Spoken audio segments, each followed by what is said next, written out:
Welcome once again to 720 and 720. This is John Schulman. We have a thrilling guest who is so excited to be here because she's been up since about 2 o'clock in the morning cleaning up vomit. But this is going to be good because it's going to show our listeners that because Katie, you are the number one and first female that we've had on 720 and 720. Do you understand that? So you have some heat on you. I do now. Well, that's not a problem. I don't mind a little bit of heat. I know that. We're going to talk about that too. Katie Burrows, Katie Galloway Burrows. Did you keep Galloway? Did you keep that, or did you get rid of that? No, I got rid of it legally. Golly, that stings. But I still, of course, people still call me that, so I still go by it. All right, so we have Katie Galloway Burrows, I'm going to say that, who is the 6th ever head coach with the UTC Lady Mocs. She is following really 2 Hall of Famers, one that hadn't been put in there yet, but she followed Wes Moore, and she followed Coach Foster, who won 7 million games. And Katie is a legend in Chattanooga. She's a Lookout Valley legend who had an unbelievable career. I still remember about a 38-footer she hit against Rutgers to help the Lady Mocs win the NCAA tournament game. And she was an assistant forever and ever, and she wasn't going to get her shot, and they kept bringing in Hall of Fame coaches. And now, Katie, you are a head basketball coach, and you just finished your first season. How'd it feel? Well, I wish we would have won more, but yeah, it felt great. You always wish you'd have won more. It's never fully satisfying, I guess, unless you actually end up like Kim Mulkey did the other day, winning a national championship. But overall, was not displeased with the year. We had a really tough schedule that Coach Foster left with me. I think it was non-conference. Our strength of schedule was 5th in the nation. So leaving December, we had, the 5th toughest schedule in the country. And then, of course, it drops a little bit when you get into conference play as far as, based on their strength of schedule. So, but as far as my kids, 9 of our 14 this year were freshmen and sophomores. So we were a very young bunch. And so just to watch the growth and kind of the way that they came along this year was very rewarding. I mean, I know, again, you don't ever want to lose ball games, but we kind of looking back through it. My husband's the analytical side of me. You got 2 become 1. He's my analytical side, and so he was always looking at things. In a conference play, I mean, all of our losses were I think it was 2 possessions or less, except for one. I think one of our Mercer games we actually lost by 7. So. And so, we were right there on the cusp. It was just finishing, that we weren't real good at. So we're going to make some adjustments, moving forward and in the summer of this year and trying to kind of get smarter and kind of figuring out how to finish better. But yeah, overall was not displeased. Enjoyed my group. With a bunch of girls, a lot of times you can deal with drama, and we just didn't have any. So I was very thankful for that. They actually liked each other. They got along really, really well. Kind of reminded me of my years of playing. We didn't have a whole lot of drama either. So so overall not too bad. Obviously, would like the win column to be greater, but we're working on that. Well, okay, the first thing I want to ask is this. As Holly Warlick takes over for Coach Summit, and you got Gene Bartow, this is way before your time, Gene Bartow took over for John Wooden. A lot of people love going into a situation that is a bad situation. They haven't won. They're struggling. They haven't won. This is nuts. You just take over with the Lady Mocs for really 2 Hall of Fame coaches who go to the NCAA tournament every year, who win 28 games every year. All right, in your brain, see, that's why I really enjoyed kind of following you this year. You did not back down from anything. You didn't back down from, I guess, the challenge. So tell us in your mind, as you made that adjustment from an assistant coach to a head coach, following legends, what on earth is going through your brain, and how did you handle that so well? Because from the outside looking in, you handled it like a champ. Well, I'll tell you. So when you're taking over things like this, and obviously it doesn't work out for everybody. For me, I would always joke when this transition was happening. I'm like, all I got to do is not screw it up. They've built it to where it is at this point, and now I've got to try to maintain that. And I kind of go back to my first 2 years back as an assistant coach with Coach Moore. We struggled. We ended up with winning seasons, but we just couldn't quite get over that cusp. And then going into that third season with him and final season with him here, won the conference championship, and then we're able to win it the next 4 years after. And so I know there's going to be lulls, and so I think we're just kind of in one of those. But and I knew that this schedule would be tough, but it's not in my nature to back down from a challenge. I've always been a competitor. I mean, my family. I mean, we get together, over holidays, and we make up goofy games with kids' toys just to be competitive. I mean, it's something as simple as taking a little ball and throwing it in like an umbrella holder. Hey, I'm gonna see if I can make more than you. It's really silly stuff, but we're just so competitive, and so every part of this, including the interview process, it was something competitive for me to overcome.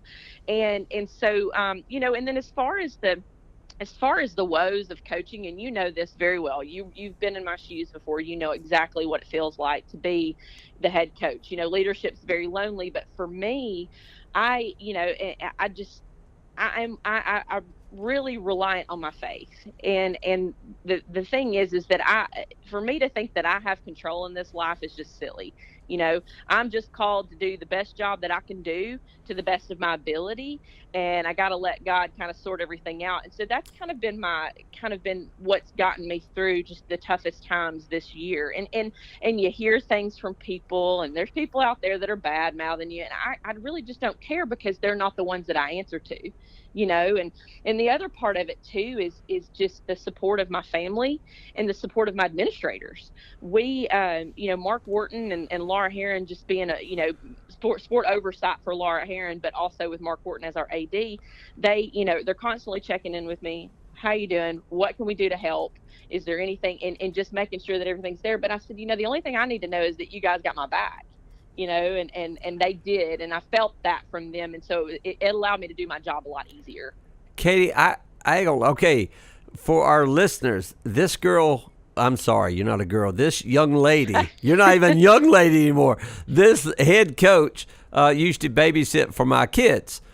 And that's how I still got your number in my phone as Katie, Yeah. Katie babysitter. All right. And so you're still not a head coach, but you're a babysitter. All right. And so listening to you, you're probably going to get a job offer from this podcast, because you sound like a grown adult, mature head coach that's been in the business and been a head coach for 25 years. And you can just hear it in your voice. So that tickles me to death. Now, what this podcast is for is not tell your life story. What this podcast is for is you're going to help young coaches, whether it be on the guy's side or the girl's side, doesn't matter. You're going to help young coaches. What do they need to do as they go from assistant coach to being a head coach? Give them some thoughts and ideas with the adjustment period. What do they need to focus on first, and what's the most important thing and the least important thing? And as you look back kind of on your first year, the goods and the bads, what should I have done, or what I did a great job of? Yeah. Okay. So, for me, I was fortunate, and you've named them both. I was fortunate enough to work for Westmore and for Jim Foster, two amazing coaches, two very different coaches. And so that would be my first little bit of advice. I was fortunate enough to be able to work under two very different, very good coaches in the same place. I took a chance when Westmore left to go to NC State, and Coach Foster kept me on, and that was, just I was tickled to death. And I've told this story before, when I'm in the office and they're telling me who they're going to hire, because I'm sitting in the interim position, trying to kind of keep things, holding it down while all this craziness is going on, and all of a sudden they tell me Jim Foster's been hired, and I was like, I'm sorry, what? Yeah. And so to be able to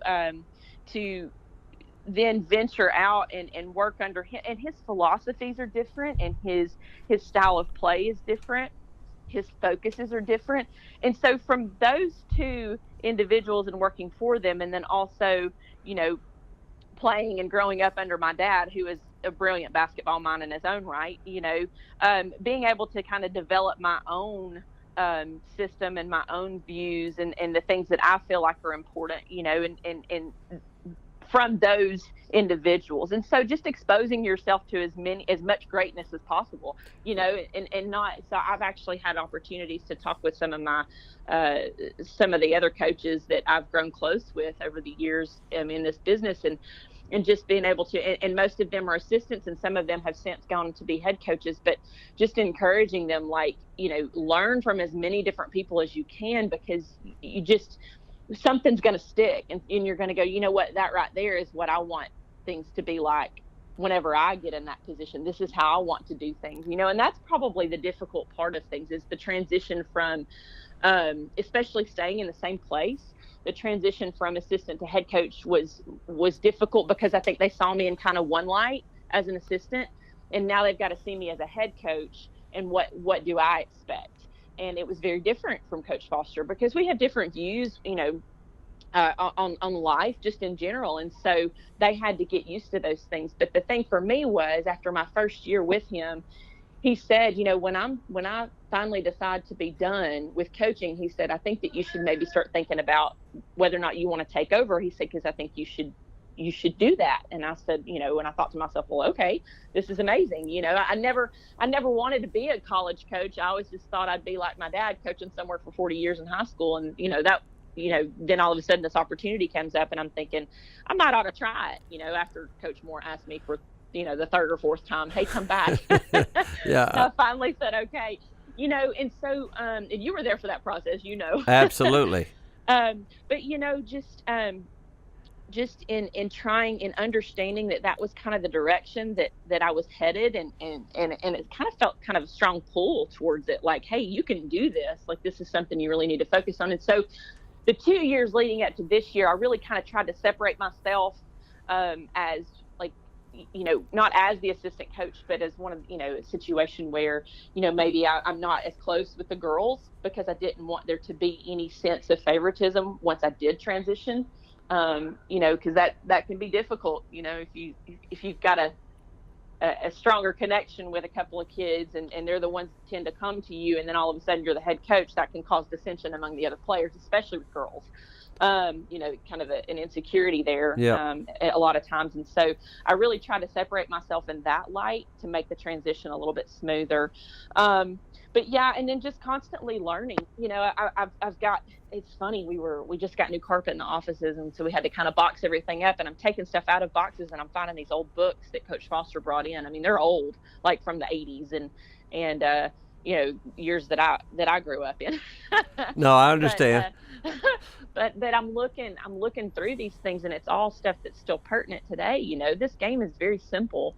You just got to find what works for you and what works for your bunch. And so those are just a few of the things, you know. And then for me, the biggest thing for me is keeping perspective in life, because basketball is not who I am. It's just what I do and what I enjoy doing.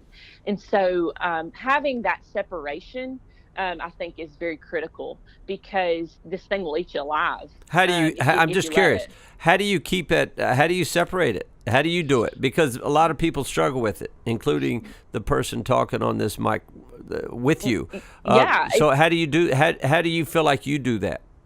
Well, it's for me. Well, I'll tell you, a lot of prayer, because there's no way I could do it on my own, you know. But I've got a great support system. You know, my husband, Nick, he is just very supportive, and he's also one that will kind of keep me grounded, you know. And so surrounding myself with people who will speak truth to me and not just tell me what I want to hear, and help kind of keep things in line, rather, if you will, you know, and keep it in perspective, and just having those conversations with him, my dad, and just various others, you know, even calling Coach Moore. Like, I know he has different views than I do, but, you know, he can give me some insight on some things, and it's like, okay, it really wasn't that serious, you know. And so just having lots of conversation there, and, like I say, prayer. And then I come home and I look at my kids, and I'm like, they don't need to be involved in this. Like, they don't need to hear all the crazy stuff that's going on, and just trying to really focus on them and be in the moment with them. But yeah, I've just always been able to kind of compartmentalize those things. Even though it eats me up inside, I try not to let it affect my outside relationships. And there are times where I fail. Of course, we're not perfect. I do fail, but again, having those people in my life to kind of help me bring it back around and say, hey, you're kind of getting a little out of control. Like remember what we talked about. And I'm like, yeah, okay. Yeah. Well, So that accountability factor is huge for me. If you can, when you go home, if you can be at home and be there and not on the practice court or have your brain, that I always struggle with that. It just, when you're at home, be at home. And being a mom, I mean, you birthed those children, but being a dad was important because I was involved a little bit too. Just having those kids and kind of getting a little bit back to life in what it's supposed to be like. But you make a couple. Okay, so as I was learning along the way, and I think assistant coaches could do this. I'm not sure you did it. I had a little black book. And when I saw something I liked, I put it in the black book. And my title of the black book was, when I become a head coach, I will do this. And so I used to study people, and I used to like this under OB set, or I'd like that D, or I'd like this, or I'd like that idea, or that quote. And I would write it in my little black book. Yeah. And so what you're saying is you learned along the way, and so then you take what you've learned.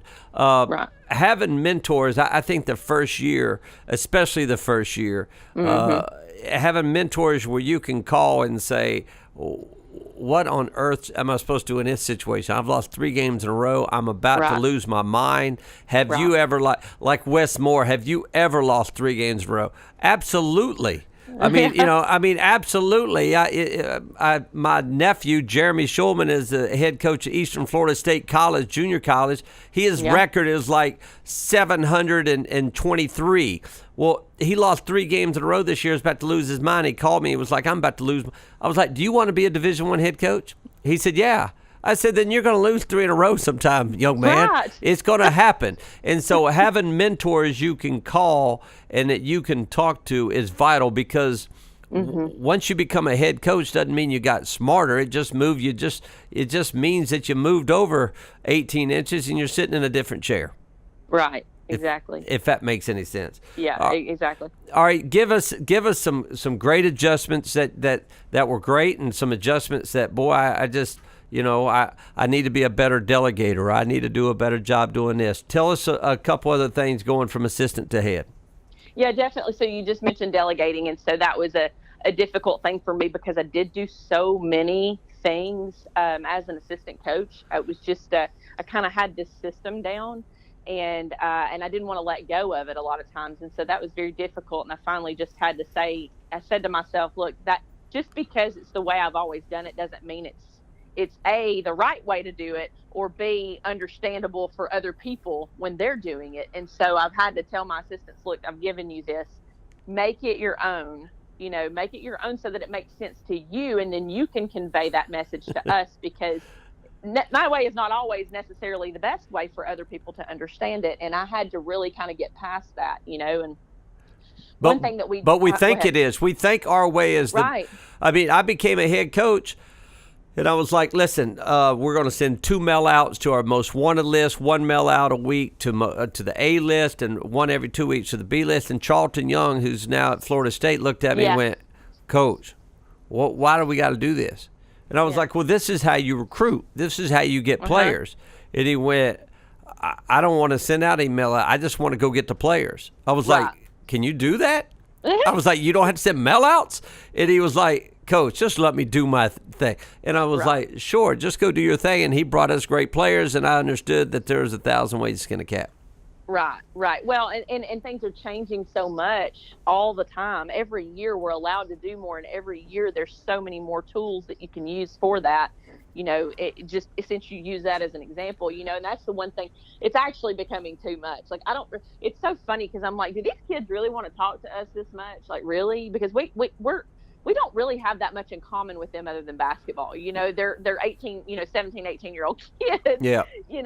but yeah, it is keeping up with the times. And for me, that's why I've got two people on my staff, actually three counting operations, that are younger than me, and so they kind of help keep keep me abreast of what's going on, with kids. So I'll give you an example. So, and this is just another thing that I would encourage people to do. And so I went to a couple of leadership conferences over the last few years, and just one of the things that was very evident was that within an organization you have to develop core values. Okay, what is your go-to? What do you want your program to look like? And based on that, giving people some practical ways of doing that. And so for us, we developed core values based on feedback from our players and kind of, goals that they had set for us as a team and individually, and things that they said that they would like to see within, because it's about the players. And that's the other thing too. Like, it's not about you as the coach. Like, you're there to help them reach their goals. And so based on what they gave us for feedback, we developed some core values. And so for us, it was sitting down as a staff and trying to come up with something that was not only practical, but you could remember it. It was simple, so that it's something you could always just kind of go back to and revert to in your mind. Like, okay, we talked about this. And so for us, we developed, it was basically we did an acronym, and it's SAUCE. Okay. And so SAUCE is sacrifice, accountability, unity, communication, and energy. And all of those were developed based on what they gave us as things that they would like to see happen within our program. And so when we were developing that word, it's like, they were like, what about sauce? And I was like, well, what the heck does that have to do with anything? And they were like, you got some sauce? And I was like, I don't know what that means. I know I'm only 37 years old. I'm like, I don't know what that means. I'm not up with the lingo. And so they're like, well, they'll know what it is. And so when we're presenting it to the players, I said, I was told by my younger, co-workers here that this was relevant. And they were like, yes, Coach Katie, it's relevant. We understand sauce. And I was like, okay. No, I love it. Let me tell you one thing about that I learned from another former Chattanooga coach, Heath Esslinger, who you love. Yep. And I love. And he makes a core value guy. Yeah, he made a good point about his core values, though, that I have never heard. He's like, we all have core values, and every team's got core values. He said, and but do the coaches live by the core values? Right. And I was like blown away, Katie. I was like, that's a great point. Are your coaches? I think the coaches, number one, they have to live by the same core values as your team, or your, and you have to reflect that, and then the kids see you're doing it, and so all of a sudden they'll live by those core values too. I think that was very important and an important point to mention. Right, exactly. And so, well, within that, they're going to reflect your leadership. And so, and that's been, I'll tell you, it's been a difficult thing to implement, because we've not ever had, it's not that we've never known what's expected of us within the program, but to make it like this is what it looks like and this is what we expect, it was very difficult for our girls. It's not that they didn't want to get on board with it, because they're the ones that helped us develop it, but that they truly did. Like, are you truly understanding what it means to sacrifice? Do you understand what accountability entail? Like, so do you really want me to hold you accountable, or are you just saying that because that's what what I want to hear? Yeah. And so that has been difficult. Just and let's be honest. I mean, when you've got your livelihood is in the hands of 18 to 22-year-olds, I mean, we're a little bit crazy, aren't we? A little, but yeah. But so, but the thing, but that's just part of the challenge and part of helping them grow up, and become, good human beings, and to be able to go out in the world and understanding that this thing is greater than just basketball. You're learning life skills. You're learning how to be a part of a team. And so one day when you have a boss and they come to you and they say, hey, you really I really feel like you should work on this, and this, to be able to humble yourself and say, you know what, I agree, and I'm going to do everything that I can. Can you give me some ways to do that? And not constantly battle it, but for me, I have to be able to humble myself in front of them. If I can't practice humility, how can I expect them to do it? If I can't hold myself accountable, how can I expect them to do it? If I don't sacrifice my time, how can you see what I'm saying? And so, I just had this conversation with my kids last night. I said, I feel like I'm doing a lot of the sacrificing here, and that I'm making concessions to try to help you with your schedule, that it's the off season, I'm trying to be good about that, but I don't feel like you're meeting me halfway. And so how can we do better with this, and just educating them in that right. You're not going to get it right all the time, but, and there's times that I've made poor decisions and that I've, made knee jerk reactions, and I've had to come back and say, you know what, that wasn't the right way to respond. And I apologize. I'm going to do better next time. And letting them know that, that you're not perfect. Well, because if I think that you can't be haughty. I think that's vital. I think whenever a head coach, number one, you have to have enough confidence to do that, and because a lot of head coaches don't, and they're insecure, so they would never admit they ever made a mistake. But when you admit that you make a mistake as a head coach, it almost lightens the whole mood, and your players look at you with more respect, not less respect. Now you got to be careful telling the media that. Back in the day, Katie, if your team lost, then you would say, "Hey, I just didn't have my team ready to play. I didn't have my team ready to play," and but that comes back and bites you in the butt. Yeah, but all that was coach speak for guys. Y'all weren't ready to play, and I took one for you guys. Well, now you say that in the media now. And they're like going, God almighty, we're paying him $500,000. He just didn't have him ready to play. That's stupid. Right. And Exactly. I was like, so you just got to be careful. But talking to your team, admitting that, boy, I just, I did a bad job there. Or I handled that situation. I actually went to a women's basketball practice. I won't say where. And they had just got beat on that Saturday. And he came out. The first thing he said in practice was this. He went, listen, how I acted after that game, I deserved to get on that bike, and I need to be on that bike today before practice because I should be punishing myself. But I'm too old to get on that bike, so I'm not. But I'm not gonna get on that bike. But I want to tell you, I screwed up. I apologize. Let's have great energy today. Let's have a great day. Well, they had a great practice, and they ended up winning like 7 out of 8 games to end the season. And I was like, boy, that coach did an amazing job. Just a few simple words of humility. Yep. It's amazing. Yeah. So your coaches living by the core values. You implemented the core values because of the leadership conference. I think every first year head coach.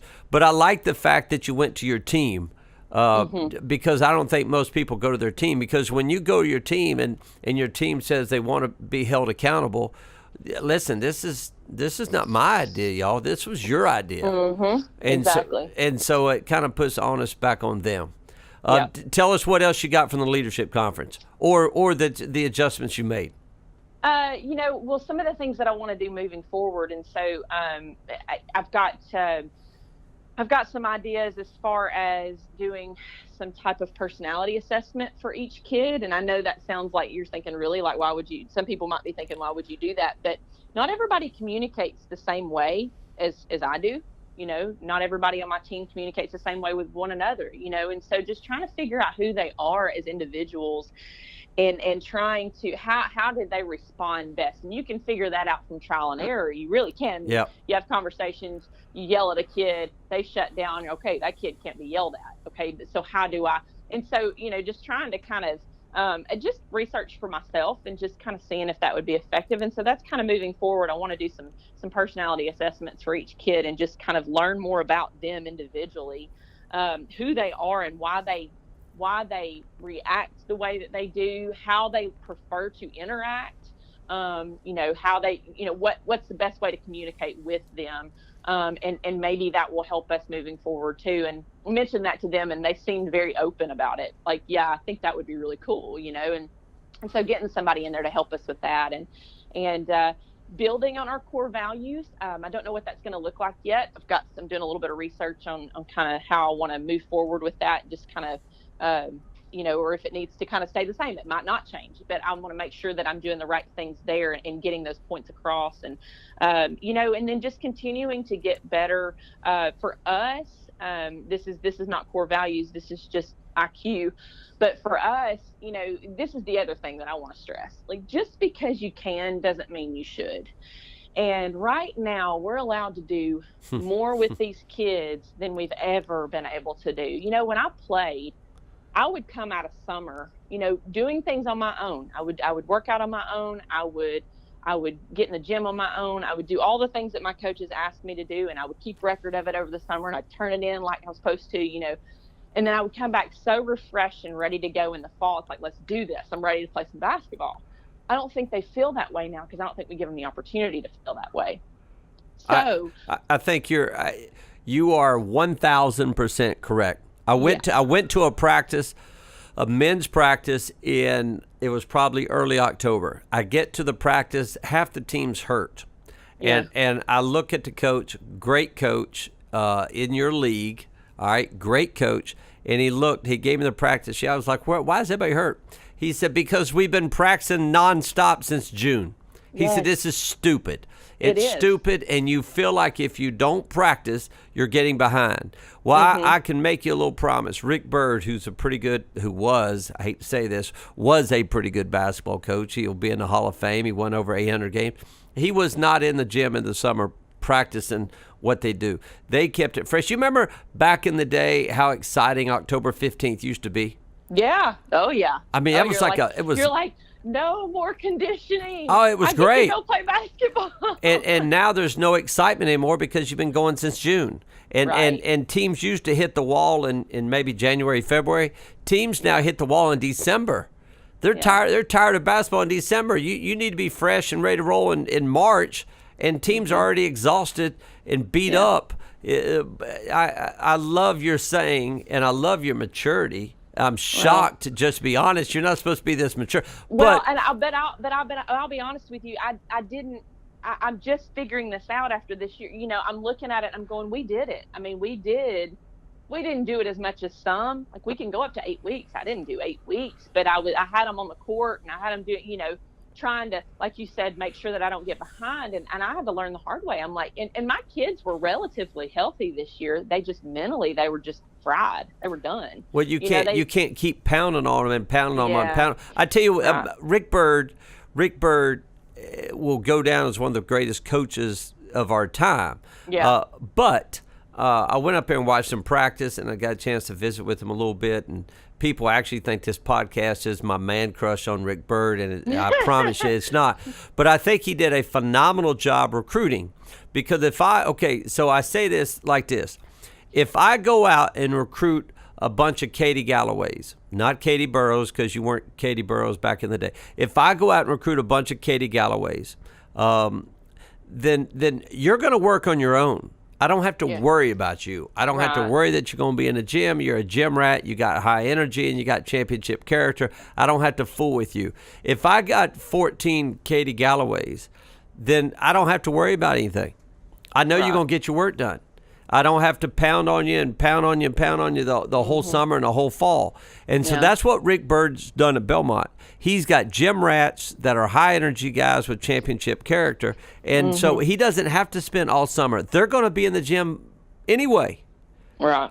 And so I would say you can take care of a lot of that in the summer. You can take care of a lot of that in recruiting. It's a little, and that's just called building your culture. My son is at UAH.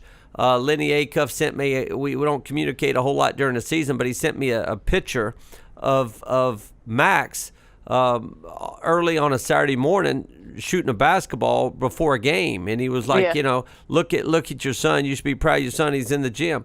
I said, look closer at that picture. He's got a senior and a sophomore out there with him. Right. And because of your culture, you don't have to do that. Your culture's already in place. He wasn't going to go out there on his own. Let's don't pretend that Max Schulman's going to be out there on his own. He went out there because your senior made him go and your sophomore made him go. And then when Max is a senior, he'll be making those other young kids go. Right, because he'll have developed the right perspective and the good habits in order to help others. That's just how it should be, especially, being a part of a team. That's part of what that means. But you have to do that. You have to do that on the college level, I think, in recruiting, and on the high school level, getting rid of all the cancers. And we already had a podcast about cancers, cutting that cancer out and getting rid of it, and or trying to help it first. Put a little chemo in there, put some radiation in there. If you can help it, great. If you can't, sometimes you have to cut it out and move on without it. But amazing job, and for our listeners. listen, Lady Mock basketball and UTC and it has been ridiculous what Westmore has done. And now, as you can hear in the background, we're dealing with a mom who's at home dealing with a child who's sick, and also dealing with the expectations of Lady Mock basketball, dealing with the expectations of the Foster and Moore eras. And what you're doing, Katie, is phenomenal. Well, thank you. I appreciate it. It's difficult, and you know that. You've been a part of it, but I like having the challenge, and I think it's just a good opportunity to help these girls grow into who they say they want to be, and to help them figure out, do you really want to be this, and because of my experience as a player, I can't imagine that it got much better than that, just as far as, not a care in the world. You got school, you got basketball, and you got your friends, and you just enjoy your life. And I want that to be the same for them, and to be able to have those same experiences. So I'm very fortunate to get to do this.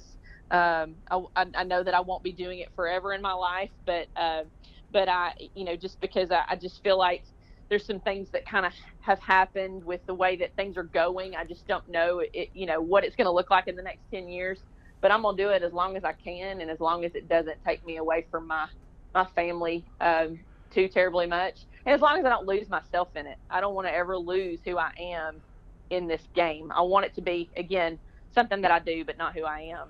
Well, I think our listeners and our coaches, our young coaches who listen to this, if you can't figure out the reality of life after listening to Katie, I mean, you've been phenomenal. You just got to stay true to who you are, and you haven't ever said anything about winning a championship, about going to the NCAA tournament. We've talked for over 30 minutes, and you never mentioned that one time. Well, all you mentioned was the well-being of your girls, that you want to help your girls in life, and you want to help. The more you help your team, and the more you invest personally with your players, the more you're going to accidentally win. Right. Those are the results you're going to get. Absolutely. And of course you want to win. Why would you compete if you didn't want to win? But it's just not it's not what you have. It's not your focus. It can't be your focus. You put winning ahead of everything else, and you got major league issues. Trust me, right. Katie. I That's know. I know for a fact about that. Hey, thank you so much for your time this morning, and go take care of that little one. Go be a mom, but please keep on making an impact on young coaches and coaches, because people watch you and how you conduct your business. And wow, most people would have run and hide from the challenge that you had. And then your schedule, that was ridiculous. I wanted to call you and say, you are crazy. So let's make sure we change that schedule a little bit, and then get some girls in there you want to coach, that you can coach, and then you're going to be in the NCAA tournament. We're going to be excited for you, because your family are a bunch of legends. The only thing I will say this about your father: in 1984, your father took a L in the sub-state to one of the greatest basketball teams in the history of single-A basketball. It's called Johnson City University High School, led by none other than me. I think I had 6 or 8 points in that game. I was phenomenally bad, but we did beat your dad, and that's when I fell in love with the Galloway family. Still love you all to death, and really, really happy for you, Katie. And good luck, and I appreciate your time. Thanks. Appreciate it. Talk to you soon. All right. Take care. Thanks.